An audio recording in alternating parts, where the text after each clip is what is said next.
tema de nuestra clase de hoy, Andes centrales. Todos ubicamos dónde queda la cordillera de los Andes, en ese punto limítrofe entre nuestro país y Chile, que recorre todo el territorio como si fuese una columna vertebral, solo que la cordillera se prolonga a lo largo de todo el territorio de Sudamérica, y la parte que vamos a estudiar hoy está centrada en el actual Perú, que fue el gran centro, uno de los grandes centros civilizatorios que hubo en el mundo en la antigüedad, y en relación al arte y a la cultura precolombina, el centro más importante que hubo en lo que hoy llamamos Latinoamérica. Así que ese va a ser nuestra clase de hoy. Este es el mismo cuadro que habíamos visto en la clase pasada, solo que esta vez nos vamos a ocupar de las flechas que están en el centro y de la parte inferior, que refiere a las culturas incaicas, llamadas acá. Nosotros no nos vamos a referir como cultura incaica porque es la última de una gran serie de culturas que hubo en el territorio. Y aquí entonces, en estos tres periodos, en el preclásico, el clásico y el posclásico, vamos a revisar durante nuestro recorrido Chavín, en primer lugar, que es la cultura madre sudamericana, es la más antigua de nuestra región. Después nos vamos a concentrar en la cultura mochica, una cultura del periodo clásico, y luego vamos a terminar con el imperio inca. Esas van a ser nuestras tres estaciones en la clase de hoy. Aquí tenemos el territorio de lo que vamos a llamar Andes centrales, y fíjense que podemos ubicar Chavín, podemos ubicar arriba de Chavín Moche, que tiene que ver con la cultura mochica, y abajo de Chavín, casi abajo del mapa, vamos a encontrar Inca, y inmediatamente arriba de Inca vamos a encontrar Cusco, que es el centro, la ciudad sagrada en donde se va a fundar el imperio y la dinastía Inca. Este mapa de esta misma región me pareció muy interesante traérselo porque lo que está delimitando es lo que se llama los distintos niveles ecológicos que hay en ese territorio. Estos niveles ecológicos hablan de la costa, hablan de la sierra y hablan de la selva, ya en lo que tiene que ver con el territorio preamazónico. Y son de vital importancia porque delimitan culturas completamente distintas, pero que se han caracterizado todas por el intercambio. Estos distintos niveles ecológicos tempranamente generaron la conciencia de la necesidad de un intercambio de todas las producciones que generaba un nivel y que no generaba el otro, para justamente poder tener una vida con un muy buen nivel de calidad. Y esto es bien interesante de tenerlo en cuenta en el recorrido de hoy. Si les parece, comenzamos entonces por Chavín. Bueno. Cuando hablemos de Chavín, estamos hablando del 1200 a.C. hasta el 300 a.C.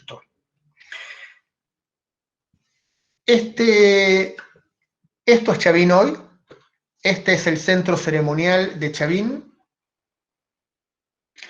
que a lo mejor si pasamos por la ruta al lado de esto no nos llama en absoluto la atención y pensamos que será, vaya a saber qué cosas sin trascendencia.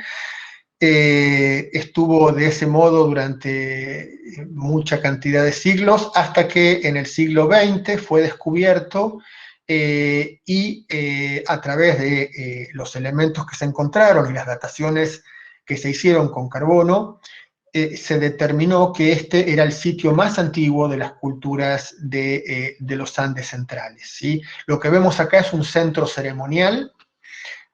Esto es un render de ese espacio. Acá tenemos el render y un planito de ese espacio. Fíjense que es un centro ceremonial en forma de plataforma truncada, en forma de U, muy característica de la zona andina, y esa U En su interior conserva un espacio circular, un patio circular rehundido, y enfrente, o sea, más cerca a nosotros, hay un gran espacio abierto que podemos considerar un espacio como una plaza, un espacio para actividades y congregación de mucha cantidad de gente. Característica de esta cultura es justamente que este centro ceremonial que acabamos de recorrer está atravesado en sus muros externos por este elemento que vemos acá que se llama cabezas clavas. Son esculturas en piedra, esculturas de bulto, que están insertas en el muro, y que todas ellas presentan, son diferentes por supuesto, pero presentan como característica común el ser el rostro de un personaje antropomorfo, hibridado con elementos zoomorfos. Esto que vemos acá y que a lo mejor en esta imagen nos cuesta trabajo ver, es lo mismo que vamos a poder ver en estas imágenes que siguen sobre la cultura chavín, y que son imágenes que van a ser fundantes en la iconografía característica de los Andes centrales en las demás culturas. Estas cabezas clavas en principio se supone que tienen que ver con los distintos estadios de transformación por los que pasa el chamán a medida que va consumiendo los distintos alucinógenos que le permiten entrar en trance. La importancia de este centro ceremonial que acabamos de ver radica en esta escultura que vemos acá, que se llama el lanzón, y que es una escultura que sigue estando físicamente ubicada en ese templo, en ese centro que vimos recién la imagen. Está ubicada en el subsuelo. Es una especie de obelisco de 4,5 metros de largo. Está puesta en la intersección de un par de galerías que hacen muy difícil la visualización de esta pieza, y que siempre lo que uno puede ver son elementos parciales de la pieza. Aquí yo les puse 2 dibujos para que podamos entender cómo es este lanzón, y el que está más desplegado es el que nos muestra cuál es la representación que hay sobre esa imagen, ¿sí? Fíjense que esa representación que vemos ahí es antropomorfa, podemos reconocerla una figura humana, solo que la boca claramente está armada a partir de elementos que tienen que ver con la figura del felino. Esos colmillos enormes, la boca en esa disposición, esa nariz que de alguna manera se convierte en un hocico, refieren al felino, a la figura del jaguar o la figura del felino en general, ¿sí? Por todos lados vemos elementos curvos, como si fuesen volutas o rulos, que claramente están haciendo referencia a la serpiente. Y por último, en lo que podríamos ubicar tanto en los pies de la figura como en las manos, las extremidades se convierten en garras, se convierten en un elemento más parecido a las aves que al elemento propio que tenemos nosotros en nuestro cuerpo, ¿sí? Esta conjunción de elementos del felino, elementos relacionados con la serpiente y con las aves va a ser fundamental para poder entender la cosmovisión de estas culturas y poder entender las imágenes que estas culturas van a generar. Y ahora vamos a ir explicando en el transcurso de la clase por qué todo esto y qué significación tiene todo esto. Otra pieza muy importante en Chavín, que esta ya fue retirada del templo y está en el Museo de Arqueología de Perú, es lo que se llama la Estela Raimondi, también un relieve de gran tamaño.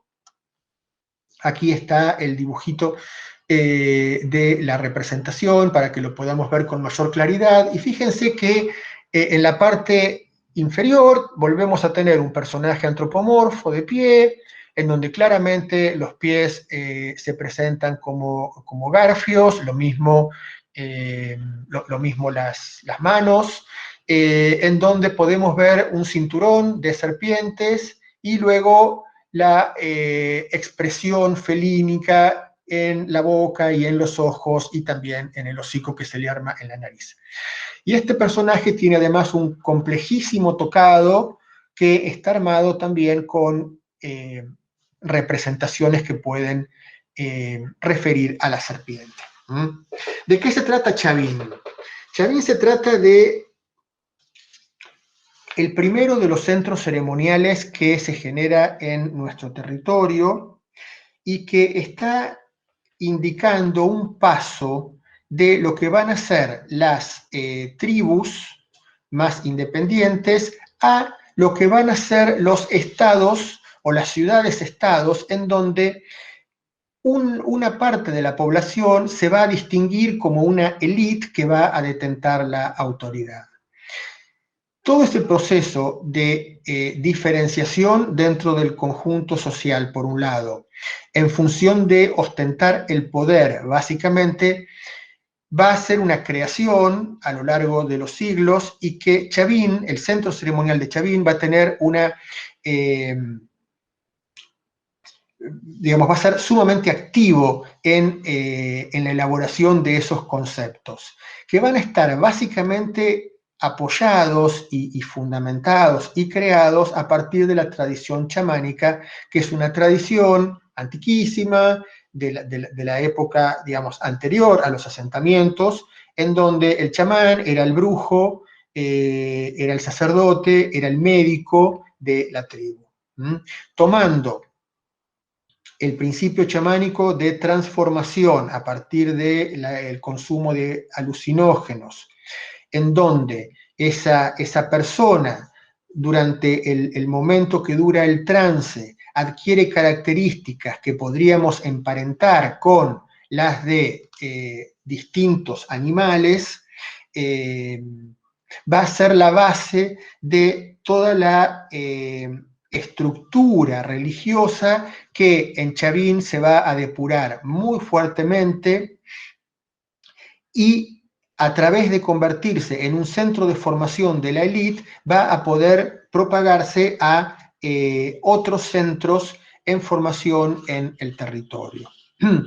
La forma de propagación de estas ideas básicamente era a partir de esta iconografía que estamos nosotros viendo, cuando las personas entraban en este templo o circulaban el templo por el exterior, porque muchas de estas piezas eran de exterior, cuando participaban de las ceremonias que había en el lugar,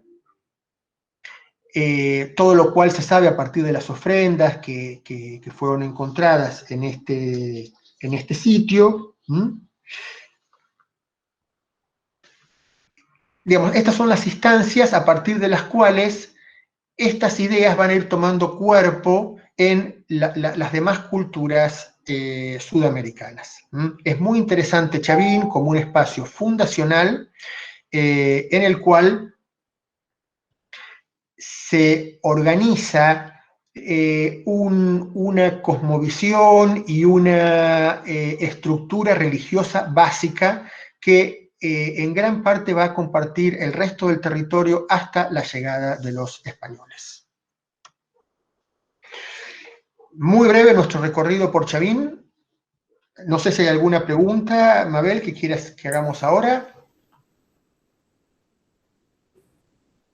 No tengo ninguna. Genial. Entonces, todavía. Salimos del periodo formativo y entramos en el periodo clásico, que siempre es el periodo como más relevante, como de mayor eclosión dentro de lo que hacemos nosotros, que es un análisis de alguna manera comparativo entre distintas culturas, y nos vamos a ocupar de la cultura moche o mochica.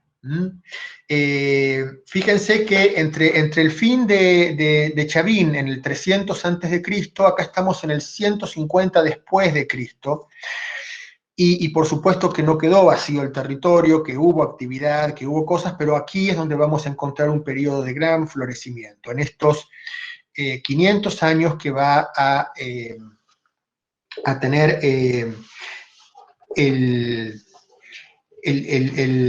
protagonismo la cultura moche o mochica.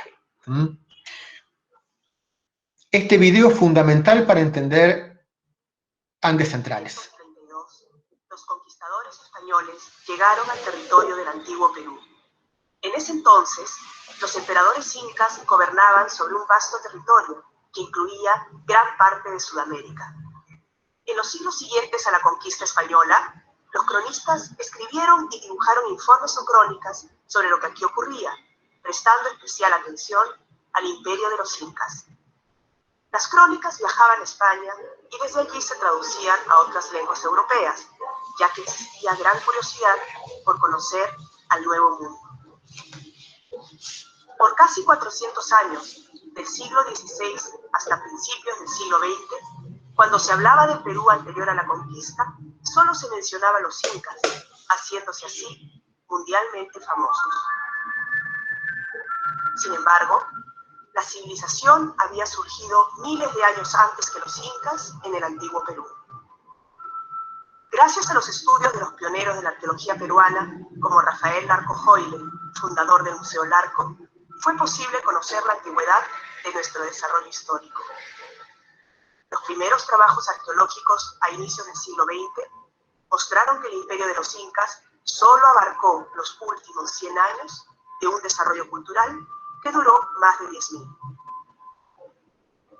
De todos los logros culturales alcanzados por el Perú, probablemente el más importante es el haber sido uno de los pocos lugares en el mundo donde surgió la civilización de manera independiente 5.000 años atrás. Esto fue posible por las condiciones particulares de nuestra geografía. La gente que llegó al área andina más de 10.000 años atrás se adaptó a un territorio diverso y exigente. El mar peruano, enfriado por la corriente de Humboldt que viene del sur, es el más productivo del planeta y brindó alimento permanente a los antiguos pobladores costeños, permitiéndoles construir las primeras villas y abandonar su nomadismo. En las alturas, los cazadores comenzaron a domesticar a los animales que eran su fuente de alimento, y tanto en la costa como en la sierra, así como en las tierras cálidas y húmedas de la Amazonía, se desarrolló la agricultura. La domesticación del algodón permitió la confección de redes utilizadas en la pesca y la caza. El uso de las finas fibras de animales como la alpaca y la vicuña y el cultivo del algodón permitieron la confección de vestidos y hermosos mantos funerarios.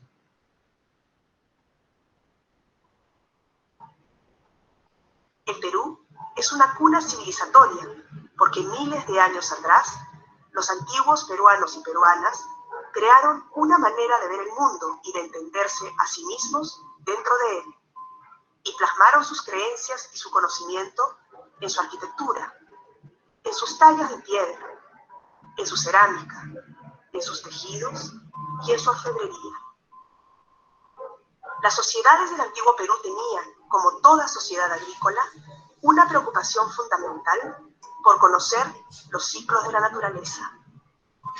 Sabían que en la naturaleza hay ciclos marcados por el retorno de las estaciones. Los antiguos peruanos consideraban que de manera semejante, los seres humanos nacemos, vivimos, morimos y pasamos al mundo subterráneo, desde donde la vida vuelve a nacer. Estos ciclos naturales son posibles porque las fuerzas que animan al mundo están en constante movimiento. Estas fuerzas son opuestas pero complementarias a la vez. Es por eso que en el centro de la cosmovisión andina está el concepto de dualidad. El ciclo de la vida solo es posible cuando se encuentran las fuerzas opuestas que le dan movimiento. Es Estas fuerzas existen en 3 planos o mundos. El mundo de arriba, el Hanan Pacha, donde viven los dioses y que es representado por las aves.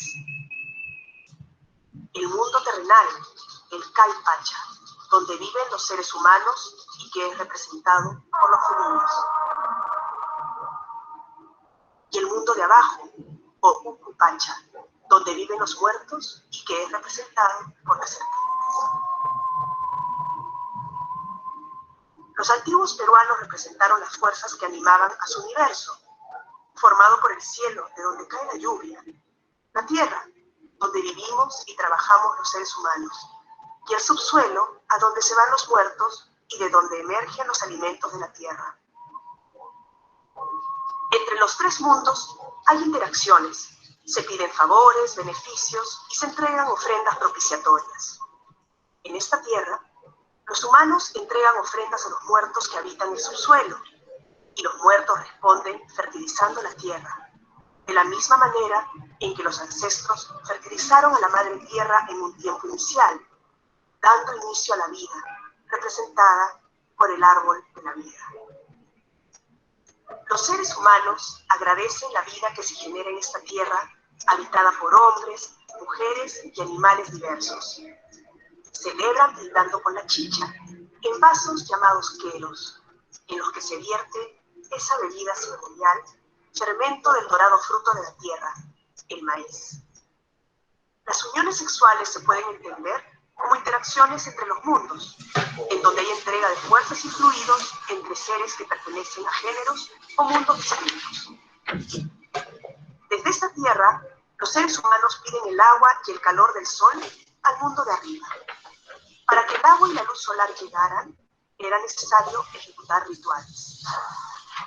Para la sociedad mochica que se desarrolló en la costa norte del Perú entre los años 100 y 800 después de Cristo, la principal liturgia se iniciaba con un combate, en el que los guerreros ataviados con finos vestidos y adornos se enfrentaban cuerpo a cuerpo. La victoria se lograba al quitarle el tocado de la cabeza al contrario para capturarlo por los cabellos. De esta manera se conseguían las víctimas para el sacrificio. Los vencidos eran desvestidos y atados, y luego trasladados en procesión a la zona del sacrificio, donde eran preparados para la entrega máxima, la sangre del sacrificio. Este líquido propiciatorio era entregado en copas a los dioses mayores.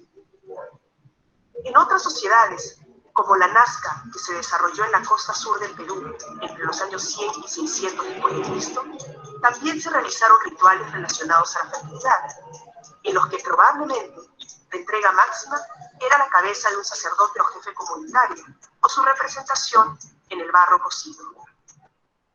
Así como se entregó en momentos extremos la sangre o la vida humana para propiciar a los dioses, también se llevaron a cabo rituales en los que se entregaba la sangre de animales como el venado. Este era cazado ceremonialmente por los señores, vestidos con magníficos tocados de plumas, adornos de metal, grandes orejeras y pectorales. La manera como estos señores se adornan indica el carácter eminentemente ceremonial de esta cacería. Las armas que llevan son porras, lanzas, dardos y estólicas.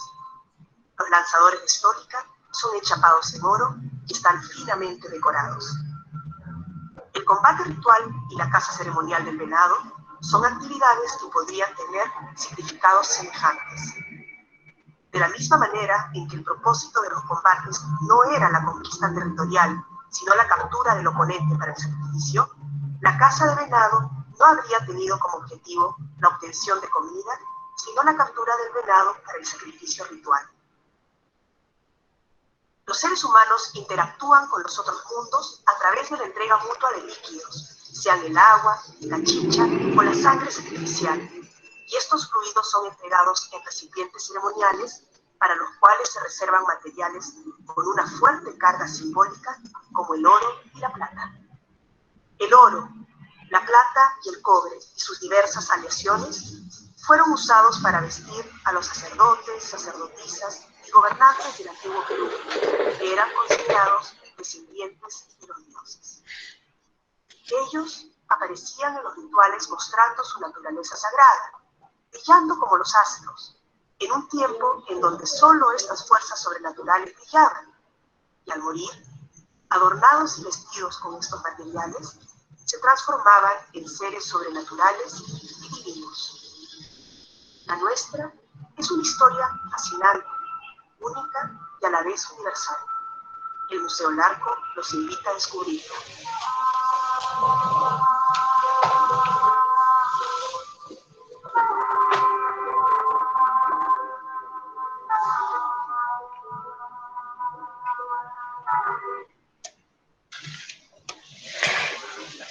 Bueno, es un video un poco largo, pero es el video de presentación del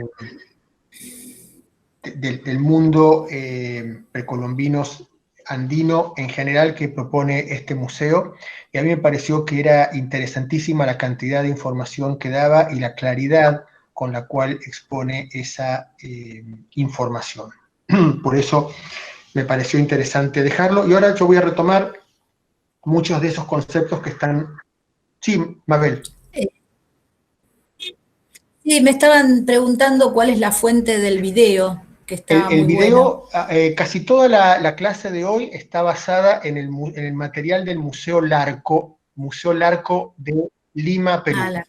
De hecho, en el Classroom les dejé el link a todos estos videos, más allá de que después les comparto el PowerPoint con el video, ¿no?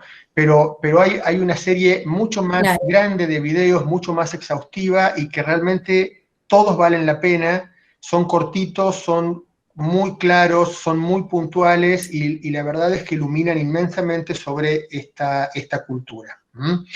Es un museo, además, que tiene la totalidad de la colección disponible online para poder ver todo lo que uno quiera de lo que tiene el museo, así que es uno de los museos más recomendables sobre este tema. El otro museo hiper recomendable sobre este tema es el Museo Chileno de Arte Precolombino. Es un museo extraordinario, con un abordaje también sumamente pedagógico, y que vale muchísimo la pena visitar. Creo que en este archivo que les puse en el Classroom hay una actividad que saqué del precolombino de Chile. Son los dos museos que en principio recomiendo para, digamos, encarar este tema de los Andes centrales.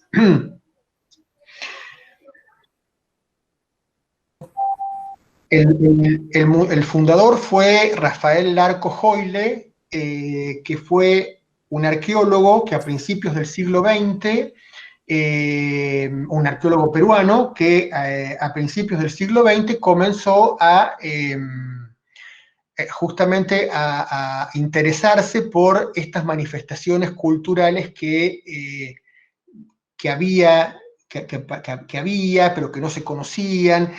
Tengamos en cuenta que gran parte de lo que nosotros llegamos a conocer del mundo precolombino es a través de tumbas que fueron expoliadas por los famosos huaqueros, que conseguían elementos como este que estamos viendo acá en la pantalla, y que lo vendían a un mercado de anticuarios, de antropólogos, científicos, así muy, muy vago, y en general más europeos que locales, ¿sí? Entonces eran culturas que no se conocían. Esto que el video dice, que todo lo que se conocía era el Imperio Inca, y el Imperio Inca, que fue muy importante, tuvo una duración temporal de 100 años, o sea, nada. El Imperio Inca es el que encuentra Pizarro cuando llega a Perú, y es a quien vence, y ahí comienza la conquista de esta parte del territorio. Pero ese imperio había nacido 100 años antes. Y lo que nos está acá refiriendo este video es que la cultura peruana peruana en el sentido actual del término, por supuesto, se había iniciado 10.000 años antes. Y nosotros vimos cómo Chavín, el centro ceremonial madre del resto de las culturas, se desarrolló 1.200 años antes de Cristo. O sea, hubo un enorme periodo formativo en el cual se asentaron estas poblaciones, en estas tres franjas bien diferenciadas del territorio, la costa, la sierra y la selva. Por supuesto que la organización era tribal y tendría algún tipo de variante nómada y de variante más establecida, en tanto y en cuanto la agricultura fue ganando terreno. La ganadería nunca tuvo mucha importancia en este territorio, salvo la cría de llamas. Y luego, ya en el momento de Chavín, es donde empiezan a formarse estos estados más importantes en cuanto a la organización jerárquica, en cuanto a la división entre la élite y el pueblo, en donde el elemento religioso va a ser el elemento legitimador de ese poder. En tanto y en cuanto el gobernante se constituye en hijo del sol o hijo de los dioses originarios, por supuesto que va a tener una legitimidad incontestable frente al resto del pueblo. Entonces, lo que Chavín de alguna manera nos cuenta es el inicio de esa jerarquización política basada en lo religioso. Lo que nosotros vamos a ver acá con la cultura moche es justamente todo el despliegue de esta cosmovisión, es decir, de cómo imaginaban el mundo y su vida en el mundo los habitantes de estas regiones en esta época. ¿Estamos bien hasta ahí, Mabel? Sí, perfecto. Pero me estaban diciendo si el Imperio Inca es como la última expresión de toda esta cultura. Sí, y nosotros vamos a llegar al final de la clase de hoy a ver el Imperio Inca, así que no hablo de eso porque ahora en un ratito nomás ya vamos a estar ahí.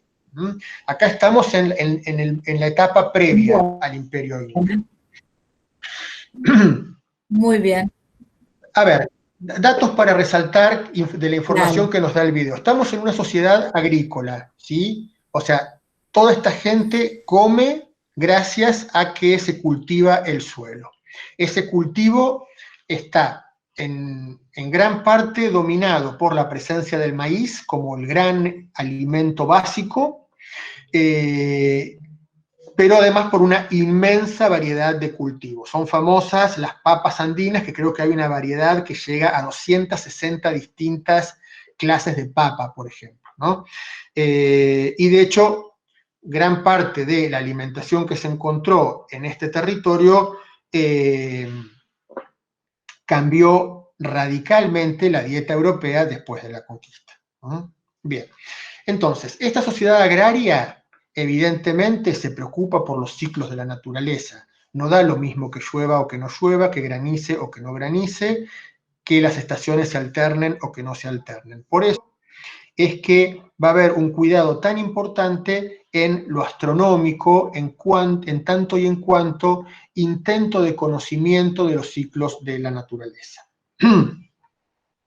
A partir de esa estructuración es que se va a sintetizar de alguna manera esta cosmovisión en tres planos: el plano celestial, el plano terrenal y el plano del inframundo o del subsuelo, en donde los tres planos van a estar conectados por una relación circular, por una relación cíclica, ¿sí?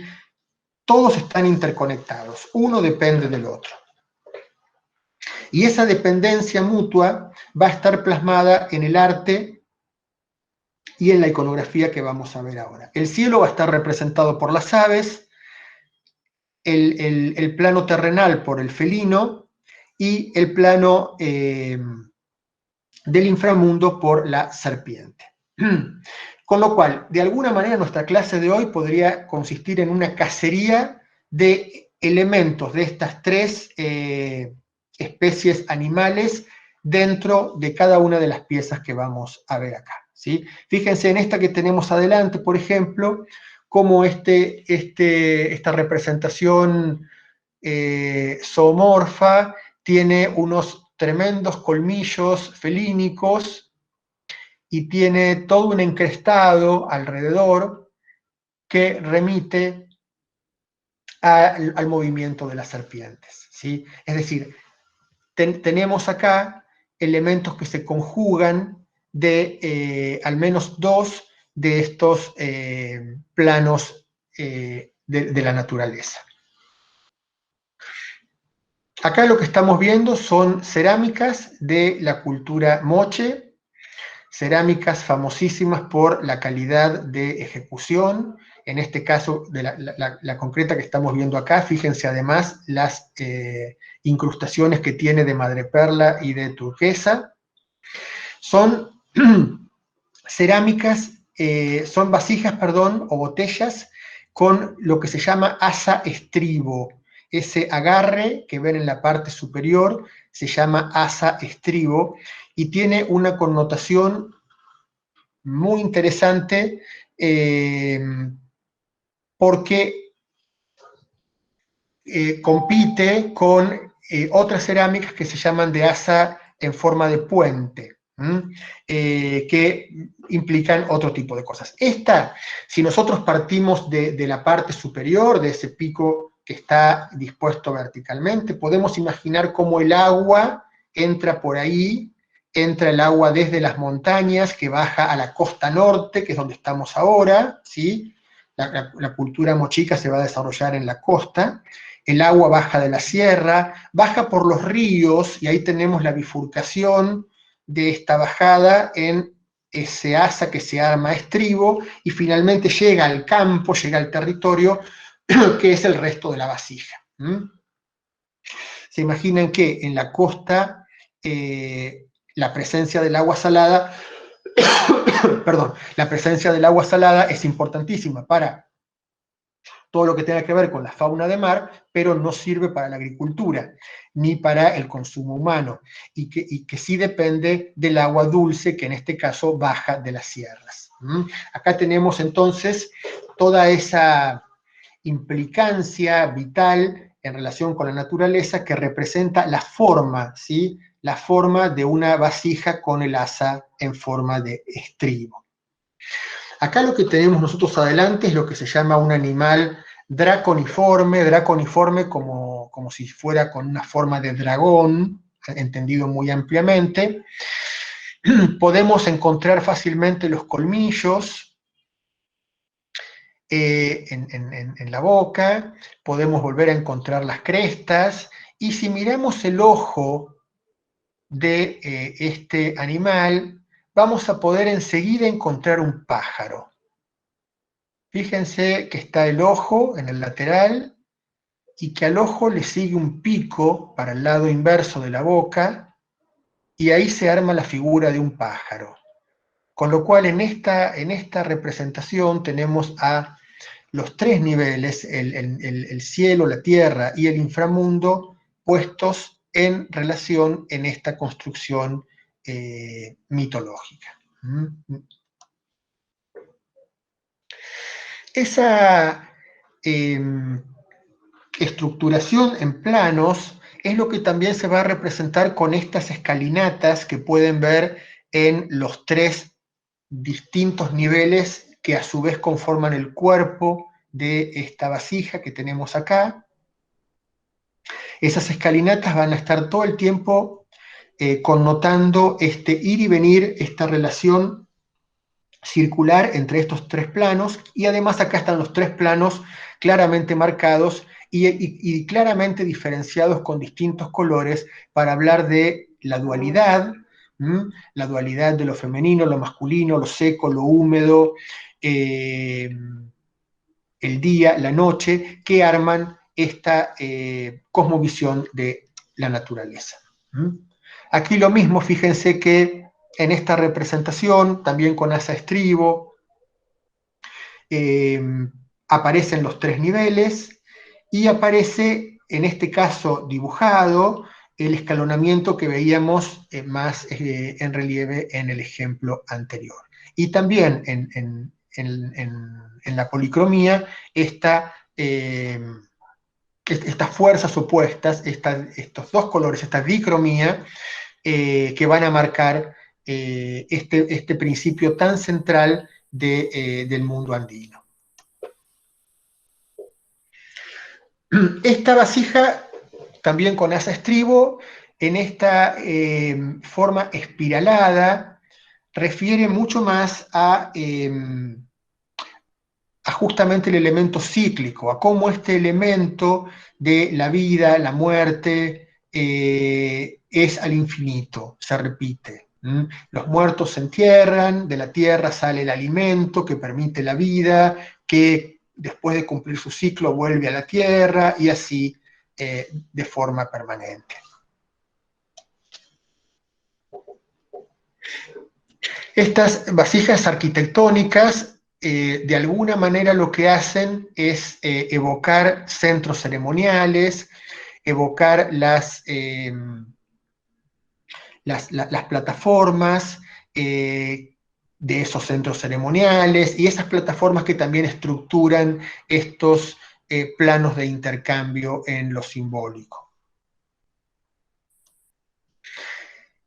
Y esta, que es realmente una pieza de una abstracción formidable, fabulosa, fíjense que está el triple escalonamiento para el cielo, la tierra y el inframundo, está el asa en forma de estribo, están los dos colores que hablan de la oposición de fuerzas, y esa forma final en forma de ola habla justamente de la característica cíclica de esta realidad.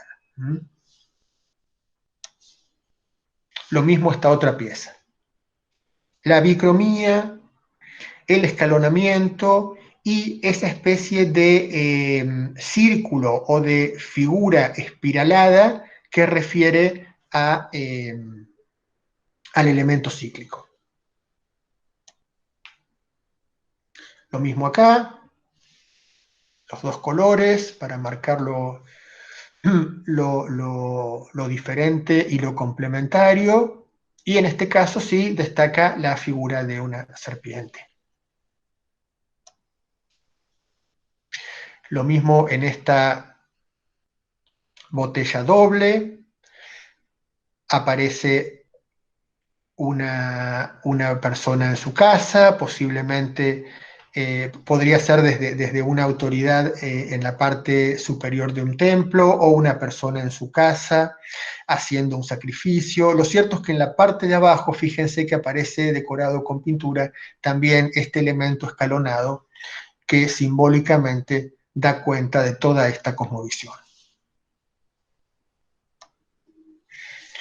Son características de la cerámica moche la serie de cerámicas eróticas.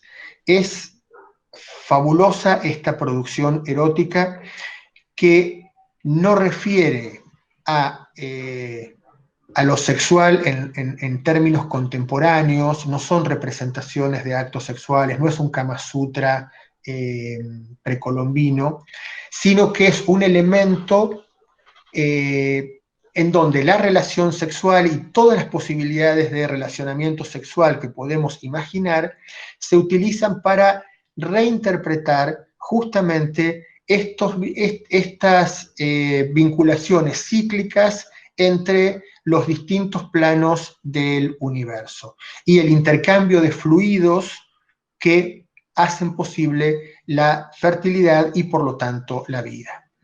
Acá tenemos otra figura erótica de cerámica mochica. Es un conjunto realmente fantástico que vale la pena verlo y estudiarlo en particular, justamente en principio por la libertad con la que representan, y luego por el plano simbólico de esas representaciones tan figurativas y tan realistas que podemos ver. Esta es una cerámica en donde prevalece la pintura, no el elemento en relieve, y van a ser características de esta cultura, como nos decía también el video, en función de procurar estos intercambios de fluidos, los sacrificios. Los sacrificios van a ser tanto humanos como sacrificios animales. Estas vasijas también de cerámica pintadas en sus bordes relatan escenas de combate y escenas de cacería ceremonial. Y en la parte exterior puede verse con mucha dificultad, pero fíjense que se logra ver el escalonamiento y la ola que remite al elemento cíclico y circular de estas creencias. Lo mismo sucede acá. También la simbología se da en el plano de mantener estos dos colores, esta coloración contrastante. Y un elemento característico junto a la cerámica erótica en la cultura moche son las vasijas retrato.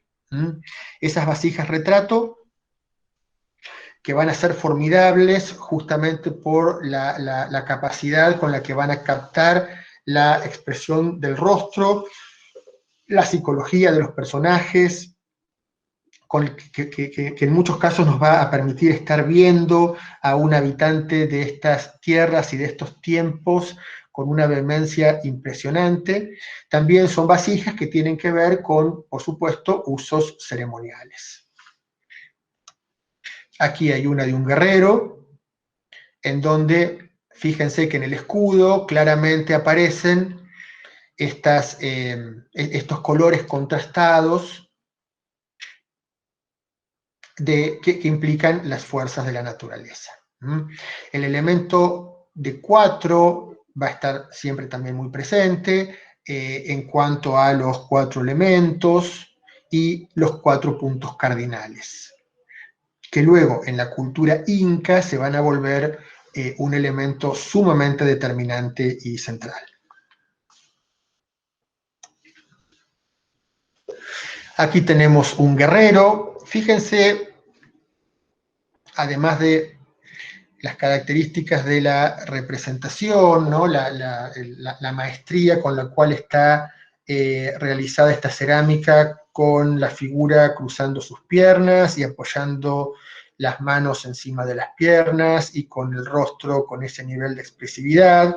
Vamos a encontrar un enorme tocado, por un lado, que claramente está refiriendo a la jerarquía de este personaje que vemos acá. Sabemos por ese tocado que no es un personaje común. Y también fíjense ustedes que tiene un collar armado con calaveras o con cabezas, que hace alusión a los sacrificios humanos.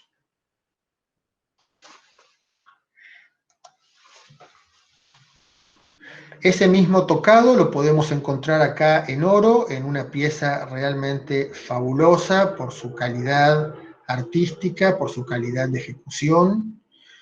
Fíjense ese rostro central con los colmillos felínicos, con la boca felínica, los ojos de alguna manera desorbitados, marcados acá con la presencia de la turquesa, y ese elemento de olas que refiere al tiempo cíclico, a las estaciones que se repiten, al ciclo de la vida y de la muerte que se repiten, de la siembra y de la cosecha que se repiten. Claramente esto que estamos viendo acá era parte del ajuar funerario de algún dignatario que, además de connotar el poder político, connotaba el poder religioso. Y acá también podemos ver a un dignatario con un collar de cabezas o de calaveras, ataviado con una nariguera, con orejeras y con un tocado y un bastón de mando, claramente las insignias que lo distinguían dentro de su comunidad. ¿Bien hasta acá? Sí, todo bien, ¿Sí? Alejandro. ¿Tenemos preguntas? ¿Te puedo hacer unas preguntas? Claro. Sí. ya te digo. ¿Cuál es la fuente? Ya me dijiste del video. ¿Qué significa la serpiente? Si significa inframundo, me están Sí, preguntando. y la serpiente significa inframundo, el jaguar significa tierra y las aves, obviamente, el cielo. El cielo. ¿Estás ahí, Muy Noel? bien. ¿Sí? Okay. Después, si tenían una mirada filosófica del mundo. ¿Vos me ves bien a mí? No, no, yo no te veo porque estoy con pantalla Hola. completa, pero yo te escucho bien. ¿Vos bien? Se te escucha bien igual, Noel. ¿Se me escucha bien? Ok, yo sigo adelante entonces. Bueno. Perfecto. A ver, Me mirada, decían si tenían... sí, mirada filosófica. No pensemos en filosofía en los términos griegos clásicos para que nosotros interpretamos la filosofía. No miremos este mundo con ojos eurocéntricos. Digamos, nuestra mirada es una mirada sumamente eurocéntrica. Acá estamos en otra cultura, en otro tiempo. Esta mirada que tenían y que estamos expresando acá al hablar de los ciclos de la naturaleza y cómo se representaban en estos tres planos, el plano del cielo, de la tierra y del inframundo, y de las fuerzas opuestas y complementarias que atravesaban estos mundos y que era necesario de alguna manera propiciar para que este ciclo fuera positivo, arman, yo diría, una filosofía de la naturaleza, una filosofía basada en términos de la naturaleza. No una filosofía basada en términos lógicos o en otras categorías de la filosofía europea, pero sí una filosofía de la naturaleza. Un comprender el mundo a través de estos elementos que eran los elementos dados. Y una comprensión muy básica en el sentido de fundamental, esencial, de las cosas elementales de la vida.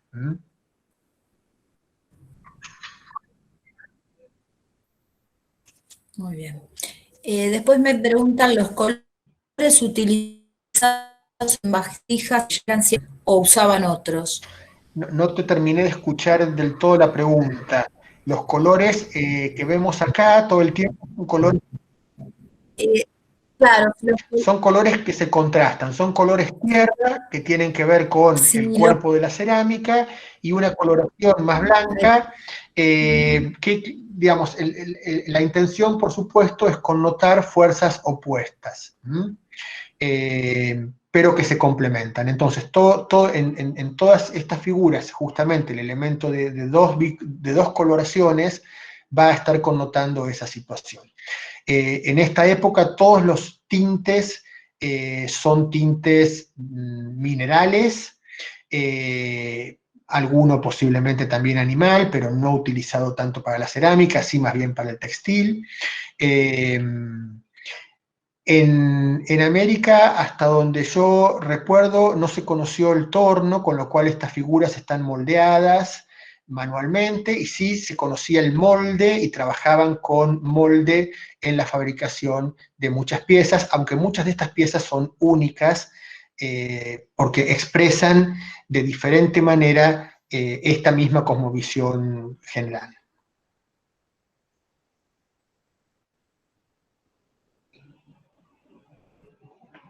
Mabel, ¿estás por ahí? Sí, le quedó colgada la pantalla, pero si querés te sigo leyendo yo, Alejandro. Sí, por favor, Facundo, si hay alguna pregunta más, te encargo. Dale, paso a la ¿Y siguiente cómo que se dice, los elementos fabricaban las eróticos eran vasijas? Perdón. eh, ahí justo habló Mabel. Sí. Hola Mabel, ¿nos podés escuchar bien ahí? Bueno, Ah, te repito la se, pregunta y de última después seguís con Mabel si querés. se va el sonido Adelante vos, Facundo, por favor. cada tanto. Dale, perfecto. Mabel, haz una cosa. Me decían cómo Le se voy diciendo fabricaban yo las estas preguntas, después te piezas. vuelvo. Mabel, yo ahora te contesto y deja que Facundo está leyendo las preguntas, que tiene mejor audio que vos en esto. Bueno, no se me va el audio. Por eso, tranquila, está Facundo leyendo las preguntas. Adelante, Facundo, por favor. Perfecto. Vale, sigo. La siguiente pregunta es, ¿los elementos eróticos eran representados por animales? Dale, gracias. No, los elementos eróticos no eran representados por animales, eran representaciones de personas en actividad sexual. ¿Mm? Pero, Bien, pero que perfecto. claramente, digamos, la intención no era una intención porno, no era una intención de lo que hoy es, no sé, la foto hot que se le escapa a algún famoso, sino claramente simbólica, de tipo religioso, dentro de esta cosmovisión, en donde a través de los intercambios que se dan en una relación sexual, se estaba significando los intercambios que se dan en los ciclos de la naturaleza, para que la vida sea posible. ¿Mm? Entiendo. Sigo con la siguiente que dice, ¿esas vasijas eran hechas con arcilla sobre el rostro? Son muy naturalistas. No, no eran hechas a la manera de mascarillas, no, eran esculpidas, son increíblemente naturalistas, son realmente fascinantes. Por supuesto que ese naturalismo está dado no solo por un relieve muy logrado, sino también por el uso de los colores que, digamos, resaltan toda la expresividad y fuerza de un rostro.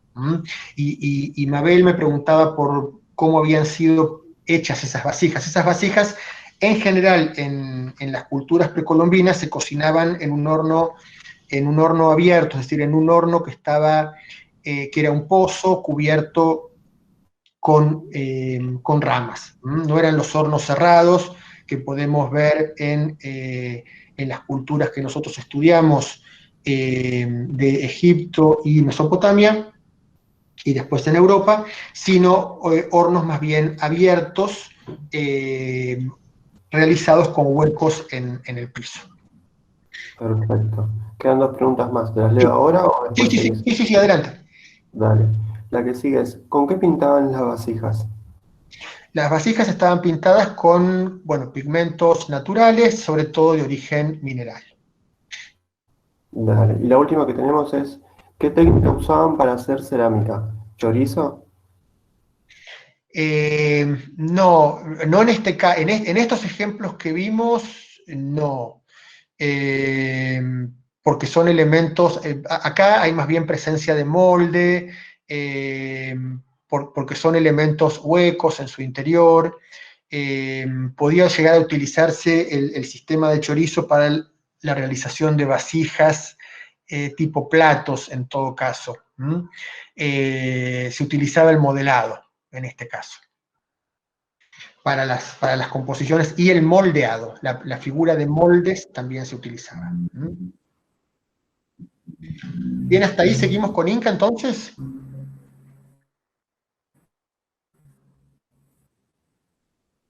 Facundo, Bueno, perfecto. Ahí se ¿ahora estás vos, escucha. Mabel? ¿Me escucha? Bien, seguimos con los Inca, entonces.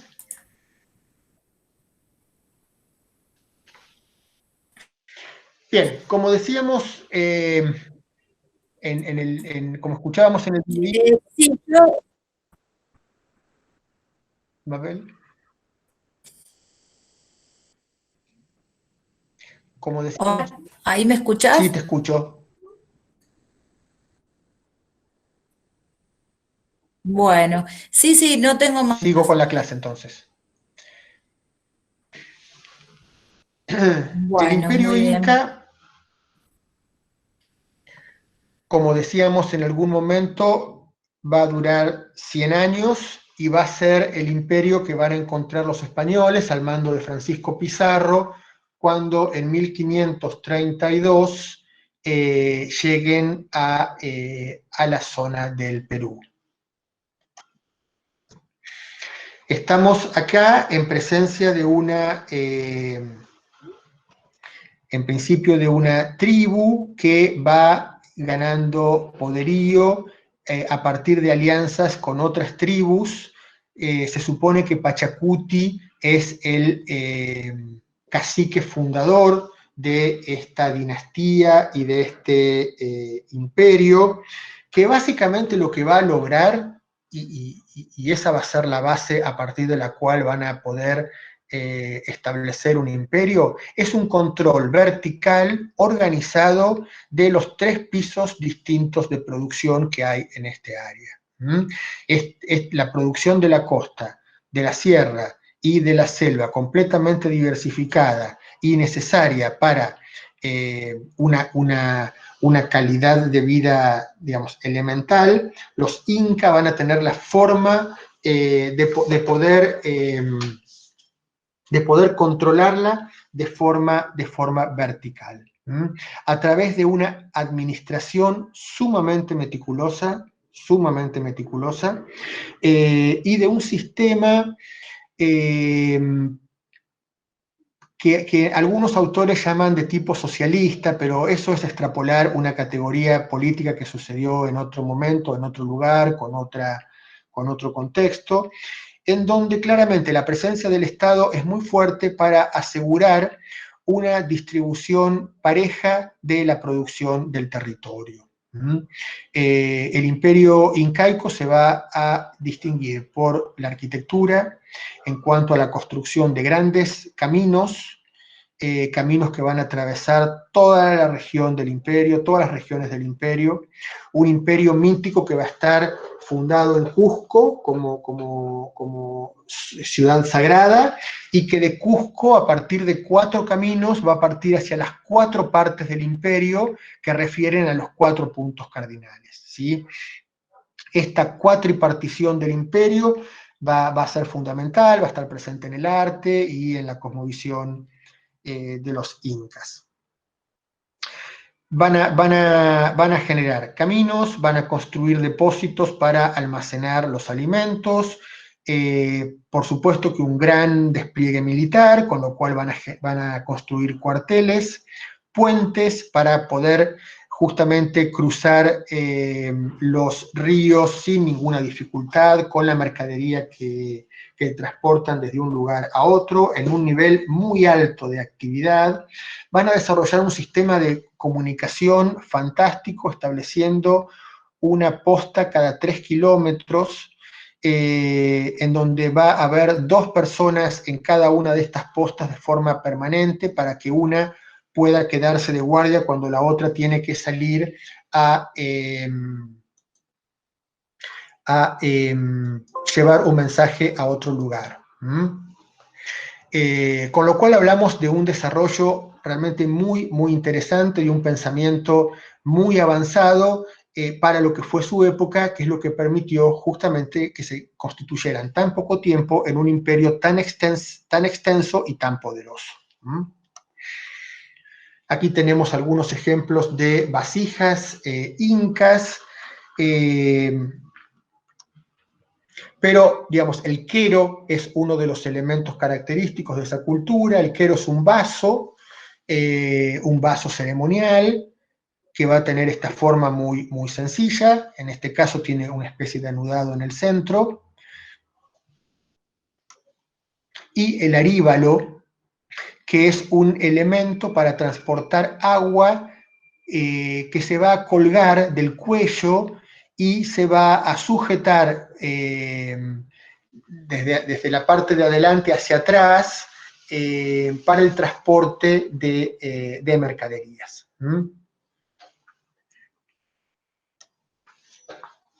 Aquí tenemos otro ejemplo de aríbalo. Fíjense que vuelven a aparecer esta connotación a los colores contrastantes en relación a las fuerzas de la naturaleza opuestas y complementarias, y también estas figuras que hablan del número 4 en relación a los 4 puntos cardinales, y en este caso también a las 4 partes del imperio.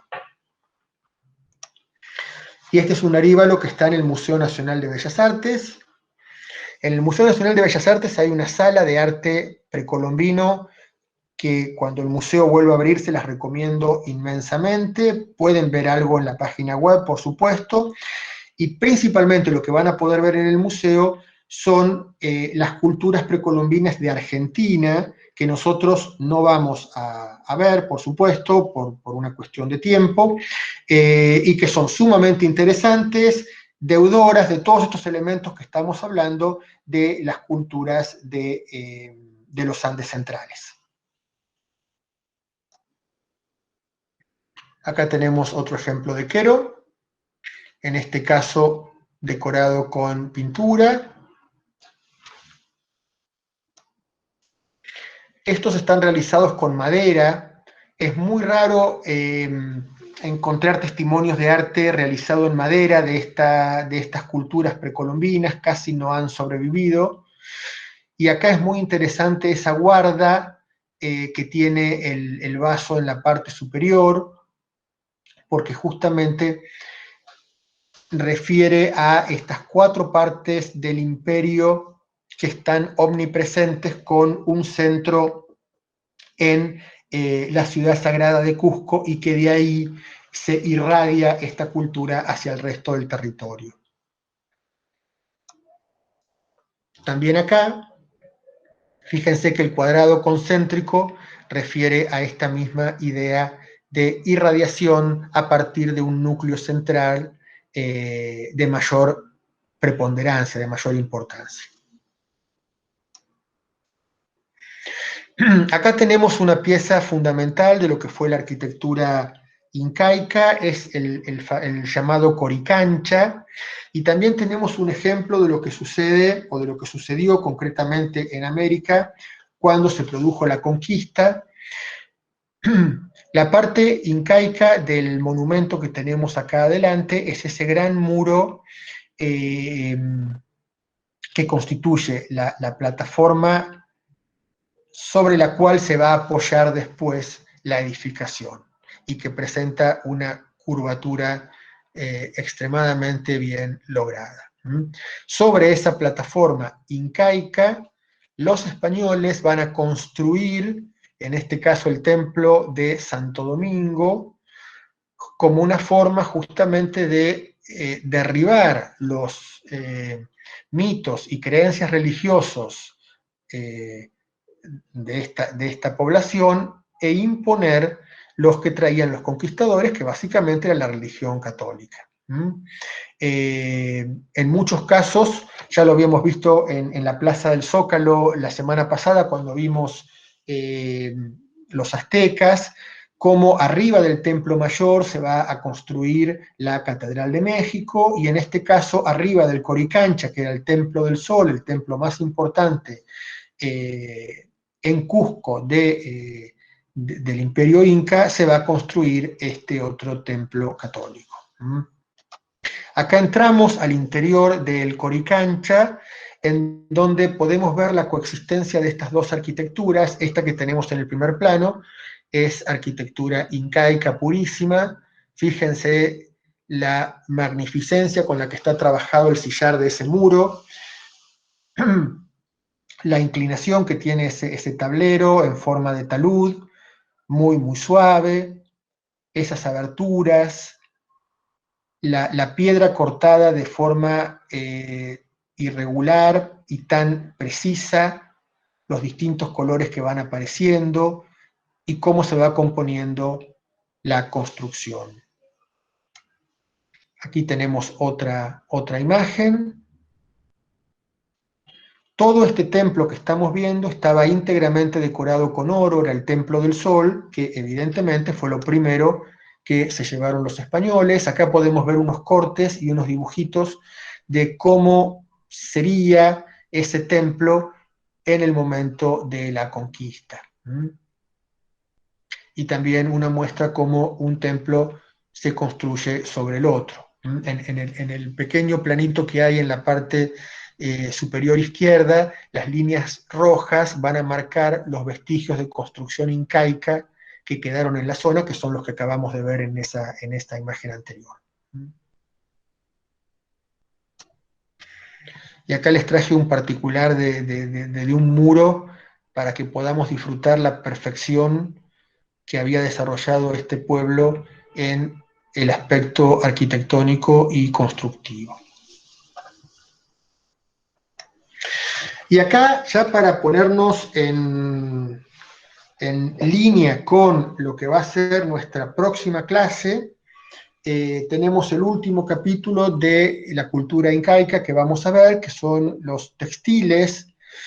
El textil andino es un textil único en el mundo, superior a todos los textiles de todas las culturas que podamos mencionar. Es un inmenso vehículo de plasmación de símbolos, de imágenes y de significado, y va a tener una factura exquisita. En el imperio incaico el sistema educativo era muy estricto, el textil era una actividad que estaba en manos de la mujer, y las mujeres cuando tenían, no me acuerdo si 15, a partir de los 13 o 15 años, entraban a unas escuelas en donde aprendían oficios, uno de los cuales era el hilado y la confección de textiles, ¿sí? Esto que estamos viendo es una túnica con estrellas de 8 puntas, ¿sí? Todo lo que tenga que ver con el número 4 y sus derivados está relacionado con esta concepción mítica del Cusco como el lugar sagrado, a partir del cual se crea el mundo hacia los 4 puntos cardinales. Por supuesto que estas túnicas eran túnicas ceremoniales, regias, no era una prenda de uso cotidiano, y que los colores están relacionados con la simbología del amarillo para el sol, que representa por otro lado el plano del cielo, el verde para el plano de la tierra con la vegetación, y el rojo con la sangre representa el plano del inframundo. Es decir, acá con la policromía que se utiliza en este textil tenemos también representados los 3 planos en los que la cosmovisión andina se organizaba. Acá tenemos una túnica también extraordinaria en cuanto a la factura, en donde vemos que hay motivos que se repiten, y podríamos pensar si estos motivos no tenían algún tipo de significado para los iniciados en la historia o la religión de este pueblo, que a nosotros obviamente no nos ha llegado. Y acá tenemos otro textil más, en donde aparecen este escalonamiento que va a dar cuenta de esta transición entre los 3 planos que venimos hablando, esta alternancia de 2 colores que va a indicar las fuerzas opuestas y complementarias organizadas de esta manera. Fíjense, si tienen presente la bandera de la Huipala, la bandera que representa a los pueblos originarios, cómo toma esta figura del escalonamiento y cómo toma los colores del arco iris, en relación a que el arco iris, cuando aparece, es porque el agua que cae del cielo a través de la lluvia está interceptada por el sol, y es una forma de graficar los beneficios que el cielo le hace a la tierra. Porque ese agua y esa luz son los que van a posibilitar la vida. Y este elemento con el que cerramos el recorrido por los Andes centrales y por la cultura incaica es una creación extraordinaria que este imperio inca llevó a su apogeo. El quipus es un elemento que de algún modo podemos pensar que viene a reemplazar la falta de escritura que hubo en los pueblos precolombinos de América del Sur. Esto que vemos acá es un textil, está realizado con lanas, con fibras de camélido, teñidas de distintos colores. Tanto la torsión de las 2 lanas como los colores que se utilizan tienen significado. y los diferentes nudos que se van organizando van significando diferentes números a partir de los cuales se podía organizar la administración contable de los alimentos en este vastísimo territorio del Imperio Inca. A partir de este elemento, de este contador que tenemos acá adelante, se podía conocer digamos, la existencia de un depósito o la existencia de los alimentos en una determinada ciudad, o cuáles eran los niveles de abastecimiento que había que poder lograr. Este es el gran dispositivo administrativo que permitió la consolidación y la expansión del imperio. Es como si dijéramos la versión precolombina de nuestro teléfono, de nuestra computadora, y de todos los sistemas de almacenamiento de datos que podemos imaginar. Se usó a lo largo de América, pero en la cultura incaica logró un esplendor y un protagonismo realmente único. Y hasta acá llegamos con nuestra clase de Andes Centrales.